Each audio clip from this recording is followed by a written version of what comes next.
श्रावण महिन्यात भाविकांची गर्दी आणि जिल्हाधिकाऱ्यांचा आदेश। पण तिसऱ्या सोमवारी घृणेश्वर मंदिरात काय घडलं हे ऐकून तुम्हालाही प्रश्न पडेल। नियम फक्त सामान्य भाविकांसाठीच का? एकनाथ शिंदे यांच्या पाहुण्यांच्या नावाखाली आदेशाला कशी केराची टोपली दाखवली गेली पाहूया या वृत्तात। श्रावण महिन्याच्या सुरुवातीलाच जिल्हाधिकारी, पोलीस अधीक्षक, मंदिर विश्वस्त आणि पुरातन विभाग यांच्या उपस्थितीत बैठक झाली होती।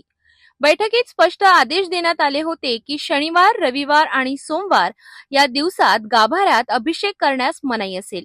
मात्र तिसऱ्या सोमवारी हेच आदेश पायदळी तुडवले गेले।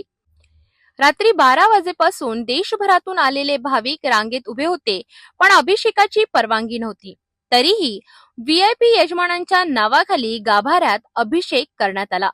पुजाऱ्यांकडे विचारणा केली असता एकनाथ शिंदेचे पाहुणे असल्याचे सांगण्यात आले। इतकेच नाही तर त्या यजमानांचा कार्यालयात सत्कारही करण्यात आला। या प्रकारामुळे जिल्हाधिकाऱ्यांच्या आदेशाचा भंग झाला आणि बैठकीत घेतलेला निर्णय कागदावरच राहिला। प्रश्न असा आहे की नियम सर्वांसाठी की फक्त सामान्यांसाठीच?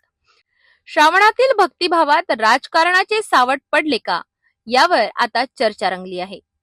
श्रावण महिना, ज्योतिर्लिंग आणि भाविकांची श्रद्धा हे सगळं जपणं हे प्रशासनाचं काम आहे। पण नियम मोडले जात असतील तर तेही अधिकाऱ्यांच्या छायेत, तर त्याला जबाबदार कोण? उत्तरदायित्व टाळता येणार नाही।